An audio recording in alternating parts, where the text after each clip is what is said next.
Terlihat gambarnya? Terlihat, Kak. Terlihat ya. Oke. Jadi apa yang kita uji sebenarnya yang di dalam kegiatan audit ini? Jadi kita uji adalah asersi dari manajemen. Jadi asersi dari manajemen itu dalam bentuk apa? Dalam bentuk laporan keuangan. Jadi sebenarnya laporan keuangan itu adalah perwujudan dari pernyataan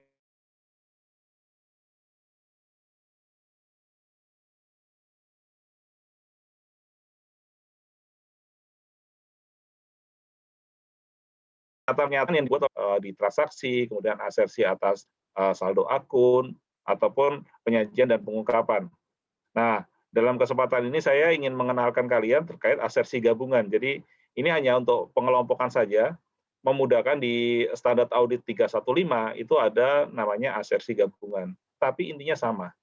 Jadi kalau kalian dulu kenal ada namanya completeness, existence, occurrence, yaitu sama itu juga. Hanya kita kelompokkan saja menjadi 4 untuk lebih memudahkan.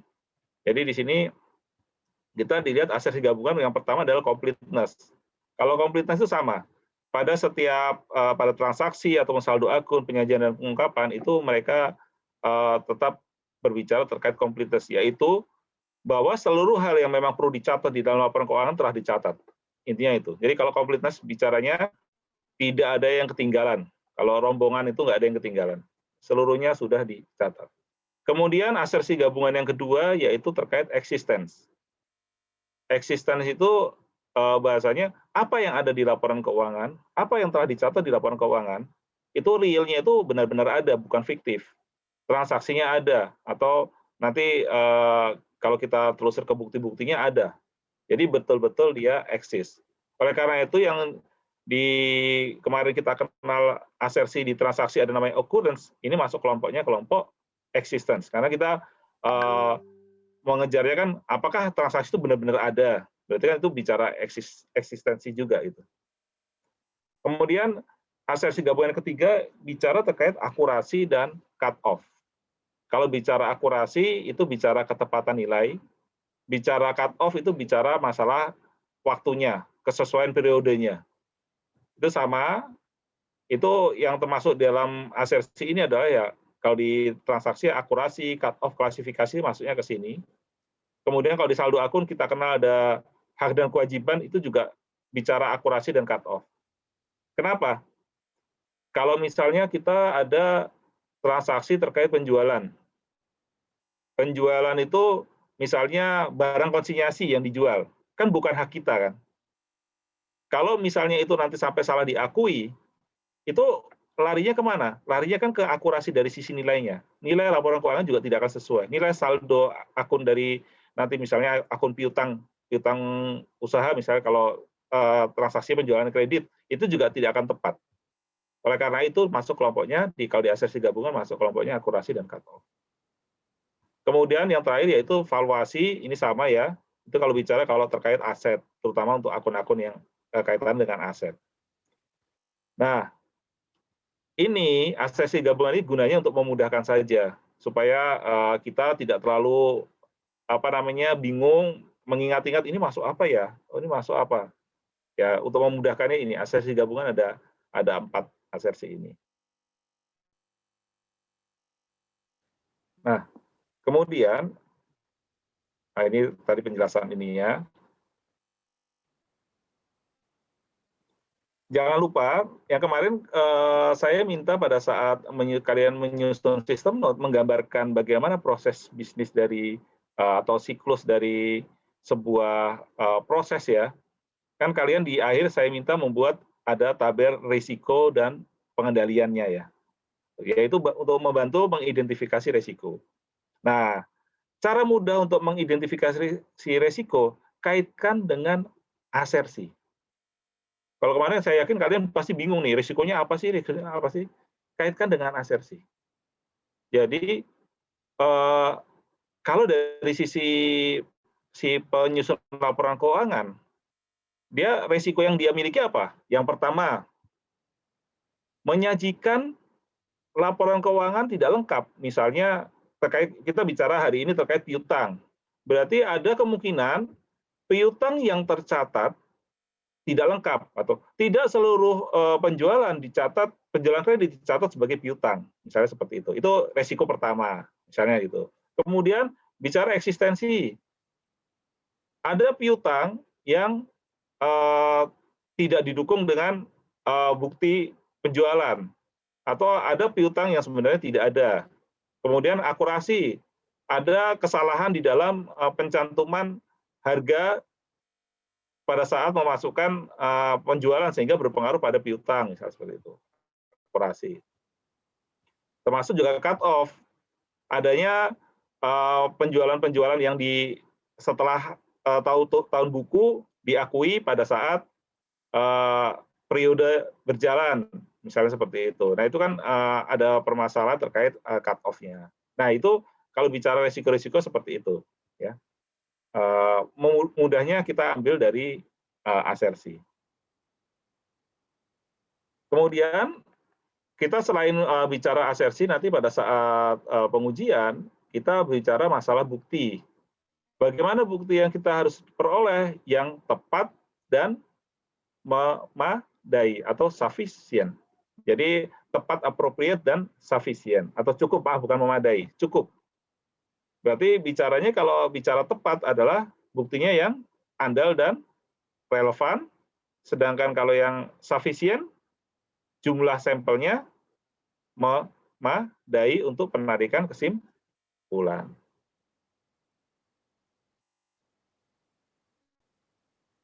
Nah, untuk teorinya itu saja. Ini hanya untuk merefresh saja, karena ini judulnya kuliahnya adalah praktikum audit, maka kita langsung ke prakteknya saja. Jadi saya akan minta untuk kelompok 2, yang pertama untuk memaparkan, nanti baru kita setelah kalian memaparan, kita diskusi nanti dari apa yang telah kalian susun, nanti ada beberapa hal, kita kaitkan nanti dengan apa yang telah kita pelajari sebelumnya. Oke? Untuk mempersingkat waktu, kelompok 2 saya persilahkan. Sambil menunggu kelompok 2 untuk men-screen share, kalau ada pertanyaan silahkan. Baik Pak, saya izin untuk share screen ya Pak. Oke, silahkan.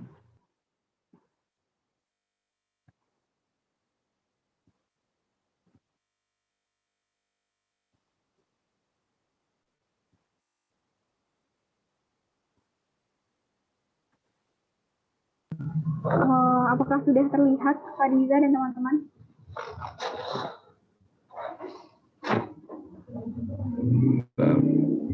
Sudah terlihat. Kalau begitu, tanpa berlama-lama lagi, langsung saja saya izin memulai informasinya kelompok kami, yaitu kelompok 2. Bismillahirrahmanirrahim. Assalamualaikum warahmatullahi wabarakatuh. Assalamualaikum warahmatullahi wabarakatuh. Jadi teman-teman anggota kelompok 2 itu sendiri, ada yang pertama saya Kartika Sukmaningtyas, presensi 11, kemudian ada Muhammad Irsyad Azril Cahya, presensi 14, Mufti Al-Ardi, presensi 16, Rania Nazli, presensi 19, dan Satria Wibawa Wicaksana, presensi 24.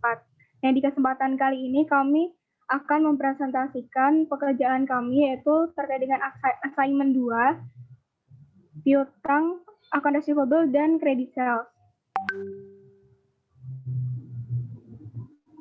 Nah, berikut adalah program audit yang telah kami susun untuk menjawab dari asesi manajemen yang tadi sudah dipaparkan sebelumnya oleh Pak Riza. Akan tetapi di Apple Blossom ini, di soal yang poin C itu ada 5 asersi manajemen. Yang pertama ada existence and occurrence, kemudian ada completeness, right and obligation, valuation or allocation, dan presentation and disclosure. Keterangannya atau penjelasannya sama seperti yang telah dijelaskan oleh Pak Diza tadi.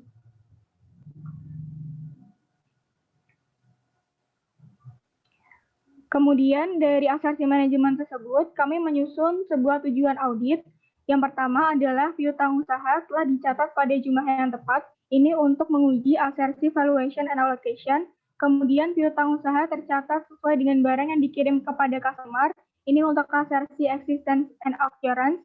Kemudian ada piutang usaha telah dicatat dengan lengkap. Ini untuk asersi completeness. Piutang usaha merupakan klaim bonafit kepada customer. untuk asersi right and obligation dan piutang usaha telah disajikan dan diungkapkan dengan benar dalam laporan keuangan, presentation and disclosure. Kemudian di buku itu ada typical error of irregularity. Yes. Yang pertama ada penjualan dicatat pada jumlah yang kurang tepat. Yang kedua, barang sudah dikirim namun belum ditagihkan ke customer. Yang ketiga, penjualan sudah ditagihkan kepada customer namun belum dikirim. Yang keempat, penjualan mungkin saja dicatat pada periode akuntansi yang salah. Yang kelima, produk dagang dijual ke customer yang memiliki resiko kredit buruk. Yang keenam, penjualan yang tidak diotorisasi. Yang ketujuh, penjualan dicatat pada akun yang tidak tepat. Dan yang kedelapan, penghapusan piutang yang tidak diotorisasi. Nah, untuk memitigasi risiko-risiko yang ini yang telah disebutkan sebelumnya, kami menyusun prosedur audit sebagai berikut. Yang pertama adalah mereview dan mengevaluasi internal control dari piutang usaha yang dimiliki oleh Apple Blossom. Kemudian untuk dari asersi existence and occurrence, kami membuat list schedule dan supporting schedule untuk piutang pertanggal neraca. Ini untuk menjawab sebagai bentuk mitigasi dari resiko penjualan dicatat pada jumlah yang kurang tepat. Kemudian menelusuri saldo akun per piutang ke buku besar pembantu piutang usaha. Yang keempat, meninjau jurnal dan master file piutang untuk transaksi dalam jumlah yang tidak biasa. Ini untuk memitigasi resiko penjualan dan penghapusan piutang yang belum diotorisasi. Kemudian meminta konfirmasi positif terhadap semua akun dengan saldo di atas $5.000 dan meminta konfirmasi negatif untuk semua akun piutang lainnya. Ini untuk memitigasi, ini juga untuk right and obligation selain untuk existence and occurrence. Kemudian periksa dokumentasi atas penghapusan piutang dan tentukan apakah penghapusan piutang sudah diotorisasi dengan layak. Ini untuk memitigasi risiko penghapusan piutang yang belum diotorisasi. Kemudian untuk prosedur selanjutnya, menginvestigasi semua konfirmasi yang kembali karena tidak terkirim oleh kantor pos. Dan jika tidak ada jawaban yang diterima dalam konfirmasi positif, maka kirimkan konfirmasi kedua. Pertimbangkan penggunaan prosedur alternatif untuk menemukan keberadaan akun. Kemudian untuk asersi completeness, memeriksa daftar penjualan dan catatan pengiriman untuk beberapa hari sebelum dan sesudah tanggal neraca untuk menentukan visa batas atau cut-off penjualan yang tepat. Ini untuk menjawab risiko penjualan dicatat pada periode akuntansi yang tidak tepat. Kemudian melakukan tracing pencatatan jurnal penjualan ke dokumen pendukung, termasuk faktur penjualan, bill of lading, pesanan penjualan, dan pesanan pelanggan. Ini untuk risiko barang sudah dikirim namun belum ditagihkan ke customer. Kemudian untuk asersi right and obligation, meneliti perjanjian-perjanjian yang berkaitan dengan penjaminan piutang usaha, misalnya kredit bank dan anjak piutang, serta menyajikan informasi yang memadai mengenai hal tersebut pada laporan keuangan, dan menginvestigasi akun yang sebelumnya dihapus. Berikutnya untuk asersi valuation or allocation, memberi catatan kaki pada neraca saldo umur piutang dan telusuri total pada lembar kerja neraca saldo. Memeriksa apakah dasar penentuan allowance for bad debt sudah tepat, serta melakukan verifikasi apakah pencadangan piutang tak tertagih sudah cukup memadai dan sesuai dengan kebijakan perusahaan. Ini untuk menjawab pada customer yang memiliki risiko kredit yang buruk. Allowance sebaiknya tidak terlalu besar ataupun terlalu kecil. Kemudian meminta daftar umur piutang usaha pertanggal neraca dan melakukan prosedur sebagai berikut. Yang pertama, melakukan tes perhitungan matematika atas perhitungan klien, periksa penjumlahan ke bawah neraca saldo, dan total seluruh halaman. Kemudian melakukan rekonsiliasi total berdasarkan daftar umur piutang dengan saldo piutang usaha yang terdapat di buku besar, dan telusuri apabila ada perbedaan yang signifikan. Kemudian melakukan tes dengan menguji dokumen pendukung yang asli, yakinkan bahwa perusahaan telah mengupdate daftar umur piutang untuk seluruh penambahan dan pelunasan dari customer. Yang terakhir, untuk asersi presentation and disclosure, ada mengetahui ketepatan laporan keuangan untuk piutang usaha dan penerimaan, serta melakukan penelusuran akun yang seharusnya tidak diklasifikasikan sebagai piutang usaha, atau telah diklasifikasi sebagai piutang usaha, namun keliru dalam pengklasifikasiannya, yaitu jangka pendek atau jangka panjang. Ini untuk memitigasi resiko bahwa piutang dicatat pada akun yang salah. Kemudian akan dilanjutkan oleh rekan saya untuk konfirmasi dari piutang. Saya akan menjelaskan mengenai tabel konfirmasi piutang. Yang pertama, kita mengetahui daftar-daftar customer dari halaman 79 sebentar.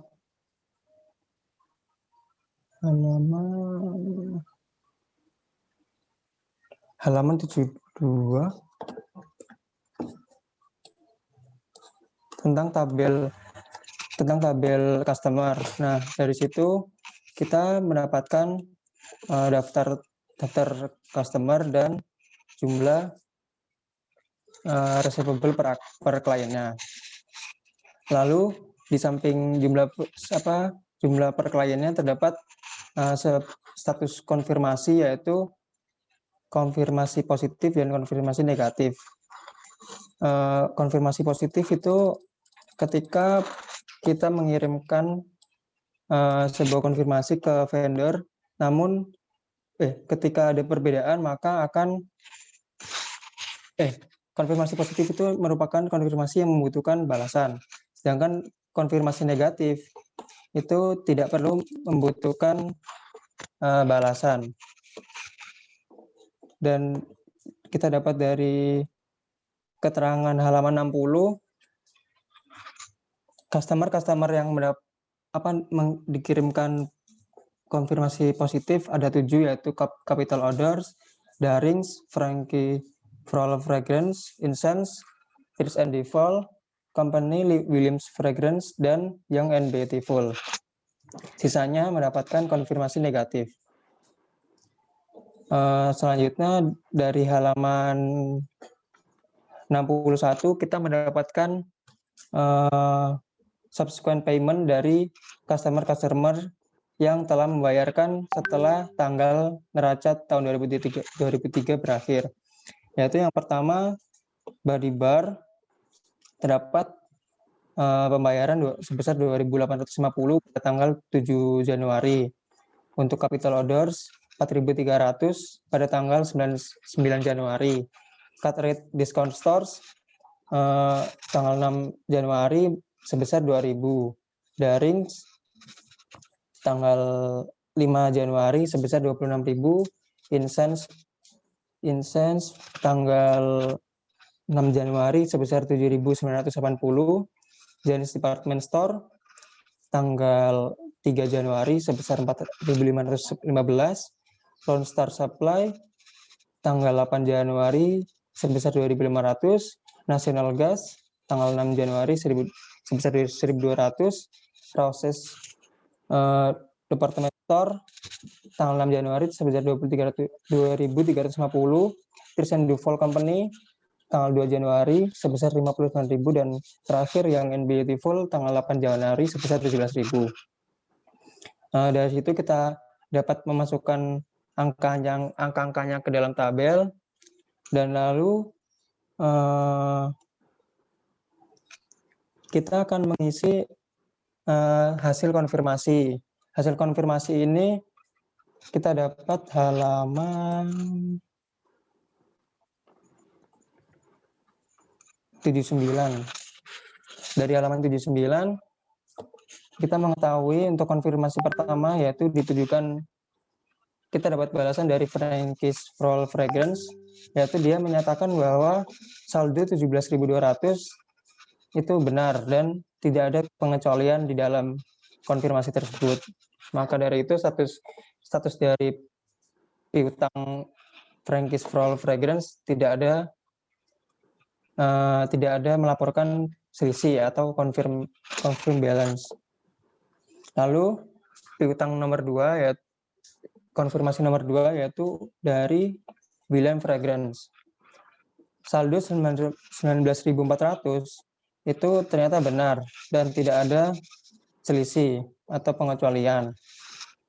Makanya statusnya CB atau confirm balance. Lalu yang ketiga dari Tears and Default Company menyatakan bahwa saldo yang seharusnya itu bukan sebesar 77.540, melainkan harusnya hanya 18.540 karena terdapat pembayaran sebesar 59.000 di tanggal setelah neraca 2003 berakhir. Namun karena hal ini terjadi setelah tahun neraca berakhir, maka jumlahnya tetap yaitu sebesar 77.540 dan hal ini tidak perlu diperlukan sebuah koreksi. Lalu konfirmasi nomor 4 yaitu dari Darings menyatakan bahwa terdapat kesalahan balance, yaitu seharusnya Darings mempunyai utang sebesar 5.700. Lalu setelah kita cek karena dari subsequent payment-nya ternyata ada 26.000, maka pernyataan dari Darings yaitu benar. Namun karena kasus ini seperti yang tadi, yang Thiessen Default Company, maka hal ini tidak perlu dilakukan koreksi karena sebelum pembayaran dilakukan setelah neraca berakhir. Lalu berikutnya nomor 5, yaitu dari Young and Beautiful, melaporkan bahwa yang benar itu saldonya 17.000. Dan mereka bilang bahwa 1.748-nya merupakan pembelian yang rusak pada pengiriman bulan Oktober dan mereka tidak mau membayarnya. Nah, hal ini juga sudah dikonfirmasi oleh pihak Apple Blossom, yaitu di halaman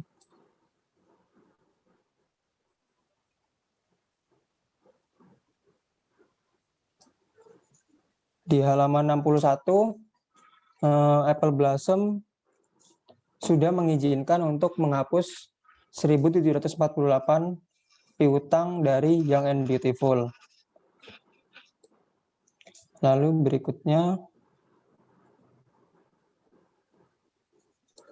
dari Capital Orders, yaitu saldo 7.400 sudah benar dan statusnya CB. Lalu yang ketujuh, yang terakhir, terdapat kesalahan saldo karena mereka bilang bahwa penerapan tarifnya salah, yaitu seharusnya 28,3 per karton, namun Apple Blossom mengenakan sebesar 82,3 per karton. Untuk itu terdapat selisih sebesar $1.080 untuk piutangnya, sehingga hal ini perlu dilakukan koreksi. Setelah itu, karena kita sudah mengetahui mana-mana saja yang perlu dikoreksi, maka kita dapat membuat jurnal koreksi, yaitu seperti yang ditampilkan. Yang pertama tadi untuk menghapuskan piutang 1.748 karena kerusakan pengiriman tanggal bulan Oktober, yaitu sales pada akun receivable sebesar 1.748. Lalu yang kedua yaitu sales pada akun receivable sebesar 1.080 dari konfirmasi nomor 7, yaitu karena pengenaan harga yang salah seharusnya 28,3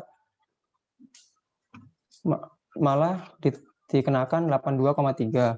Lalu yang ketiga, AFDA pada akun receivable sebesar 750 ini dilakukan karena di halaman 61 Apple Blossom sudah sepakat untuk menghapuskan piutang dari Bobble Beauty Supplies.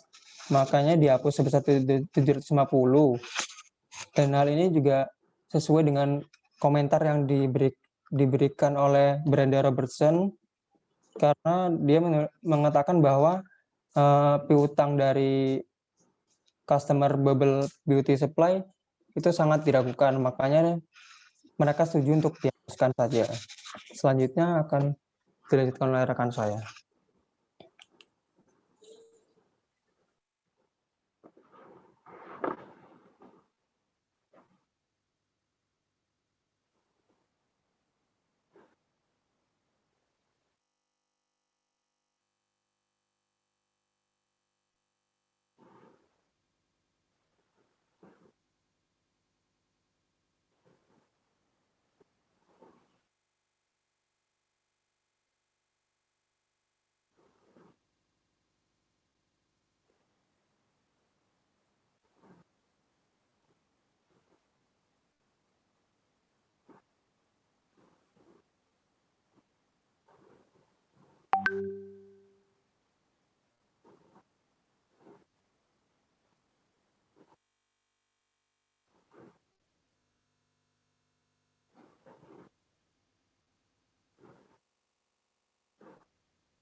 Ini suaranya agak ini ya, lag ya.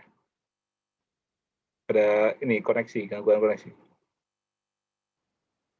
Oh, tadi di mute tadi.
Ya, terima kasih Mufti. Nah, selanjutnya kita akan bahas mengenai saldo pencatatkan piutangnya ya. Jadi yang pertama langsung saja kita telusuri dulu saldo yang tahun lalu, yaitu balance at 12/13/2002 itu. Jadi itu tercatat saldonya sebesar $11.889 itu didapatkan dari laporan keuangan tahun lalu ya. Jadi itu didapatkan dari bukan historisnya. Kemudian yang ada write off sebesar 14.760 itu dapat dari mana? Nah, itu kan sebenarnya di keterangannya di buku itu dijelaskan bahwasanya Brenda Parker Shelton sebagai pengendali dan Alan Jacobs sebagai manajer penjualan itu bicara mengenai bubble beauty supplies account-nya itu. Jadi ternyata mereka mempunyai kesepakatan bahwasanya akan dihapus. Jadi keterangannya they were in agreement that it should be written off. Jadi akan dihapus. Accounts amounting to 14.760 ya, 14,1760 had been written off during the year. You note that all write-off were approved by Mrs. Robertson. Jadi dari situ. Kemudian dapatkan yaitu sebesar negatif yaitu 2.871. Kemudian ada saldo lagi 22.290. Nah, ini dapat dari mana lagi nih? Nah, itu dari saldo BDEP ya. BDEP expense kalau kita familiarnya itu, kalau di sini istilahnya provision for BDEP gitu ya. Jadi dapatkan dari itu. Jadinya balance per kliennya atau perhitungan per kliennya sebesar 19.919. Ini juga tercatat di laporan keuangannya si Apple juga sih sebenarnya. Kalau lebih jelasnya lagi, itu ada di account-nya, itu untuk memperjelas bagaimana skemanya. Jadi yang awalnya tadi kredit 11.000 sekian itu, kemudian didebit karena penghapusan ya 14.000 itu, kemudian ada saldo BDEP yang tahun lalu sehingga dapat saldo sekian. Itu menurut klien. Kemudian ternyata ada beberapa penyesuaian yang harus disesuaikan gitu. Itu ada versinya auditor juga kan. Nah, yang pertama adalah penyesuaian dari bubble beauty supply yang tadi dijelaskan oleh Mufti juga karena penghapusan piutang gitu kan. Kemudian nah selanjutnya terdapat adjusted balance-nya itu 19.169 itu ya. Itu saldo adjusted balance-nya. Kemudian ada lagi nih adjustment reasonable test. Nah, ini adjustment apa lagi gitu kan. Yang ini adjustment dari umur penyisian piutang ya yang tertati gitu. Jadi ada umurnya 1 sampai 30, 30 sampai 60 dan 61 sampai 90. Kemudian ada age amount-nya. Nah, ini didapatkan dari perhitungan tadi ya yang Mufti tadi ya.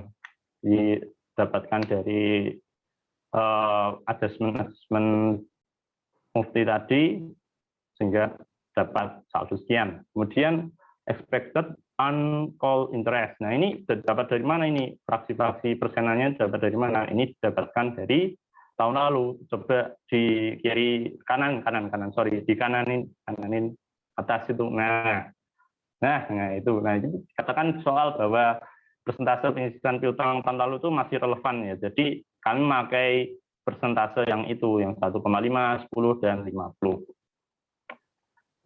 Oke. Nah, terus estimasinya itu dikali aja yaitu ya, dikali. Nah, sehingga kita menemukan nih balance sebenarnya itu sebesar sekian, 5.000 sekian gitu kan, beda jauh kan. Nah, padahal adjusted balance-nya tadi masih 19.169 sehingga terdapat perbedaan sebesar 13.580. Nah, inilah yang harus disesuaikan. Kalau lebih jelasnya lagi ya lihat di account-nya di atasin dulu. Nah, di account-nya itu, nah itu kan ada saldo per kliennya awalnya itu 19.000 kan, 19.919 di kredit. kemudian karena ada penghapusan ya, jadi di debit. Kemudian, nah ini biasanya kan bad debt expense pada akhir gitu ya. Nah ini karena ada pengurangan itu kan jadi saldonya akhirnya di debit gitu. Nah sehingga ada saldo sebesar 5.000 ya, beda jauh kan. Nah maka dari itu langsung ke kesimpulannya. Jadi hasil perhitungan allowance balance per reasonable test sebesar 5.589 ternyata lebih rendah dibandingkan hasil perhitungan yang telah dilakukan oleh klien yang tadi menghasilkan angka sebesar 19.169. Nah, perbedaan yang timbul itu jumlah 13 sekian tadi kan 13 itu tersebut akan berpengaruh gitu terhadap kenaikan net income-nya sebesar 4,26% gitu. Ini didapatkan dari mana? Gitu kan? Didapatkan dari jumlah perbedaannya tadi dibagi dengan saldo net income ya, net income tahun 2003 kemudian dikali 100%, sehingga kira-kira ada perbedaan yang timbul itu 4,26%. Gitu. Kemudian setelah ditelusuri lebih lanjut lagi, ternyata pada akun provision for bad debt atau biasa kita kenal bad debt expense gitu, pada income statement juga mengalami peningkatan gitu mencapai 104,28%. Itu didapatkan dari itu. Nah, penting tahun sebelumnya. Kemudian kami sebagai auditor menyarankan agar klien melakukan penyesuaian sebagai berikut.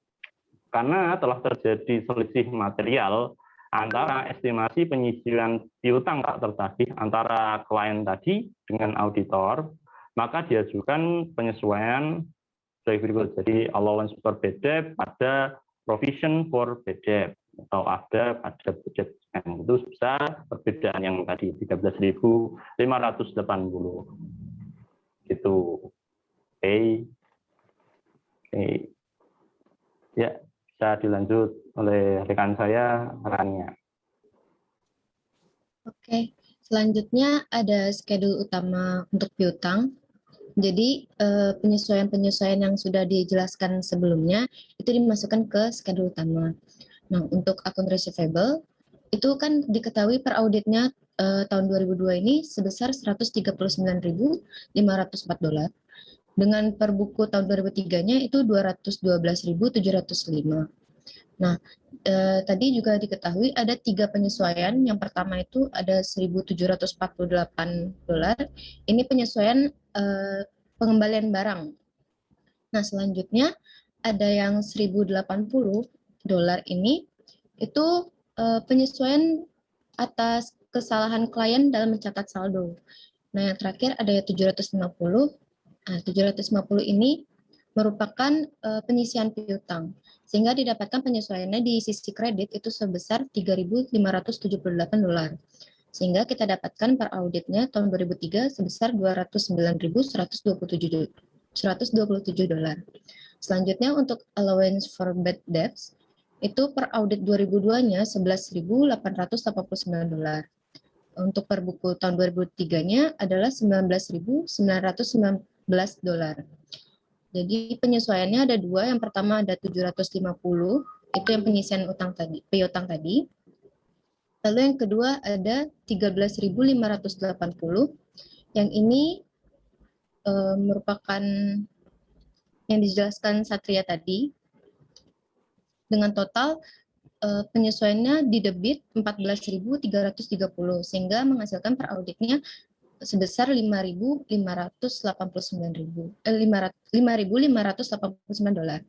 Untuk piutang lainnya tidak ada, dan untuk bad debt expense-nya itu per auditnya itu $11.156, sedangkan per bukunya 2003 itu $22.790. Dan ini ada penyesuaian sebesar $13.580 di kredit, sehingga didapatkan angka per auditnya untuk bad debt expense tahun 2003 $9.210. Dari yang setelah disusun tadi, kami tarik kesimpulan berdasarkan hasil audit terkait dengan akun piutang dan cadangan piutang. Menurut auditor, saldo piutang dan cadangan piutang telah disajikan secara wajar dan sudah sesuai dengan standar akuntansi yang berlaku. Kesimpulan ini kami ambil dengan asumsi bahwa Apple Blossom menerima usulan jurnal koreksi dan melakukan perbaikan. Sekian, saya kembalikan ke Kartika. Oh, baik, terima kasih. Seperti itu, Pak Riza, presentasi dari kelompok kami. Apakah ada mungkin yang mau didiskusikan dari teman-teman? Pertanyaan apapun, masukan. Ya, terima kasih Mbak Kartika dan kawan-kawan. Selanjutnya ini selalu ada tandem ya. Tandemnya kan kelompok 2 dengan kelompok 4. Nah, ini saya lihat nih kelihatannya kelompok 4 ini style untuk pemaparannya sedikit berbeda dengan kelompok 2. Nah, ini apakah ada hal yang menurut kelompok 4 tidak sesuai atau berbeda pendekatannya dengan yang disusun oleh kelompok 4? Silakan. Ini kita diskusi aja, nggak apa-apa. Berbeda pendapat, salah benar nggak apa-apa di sini. Baik Pak,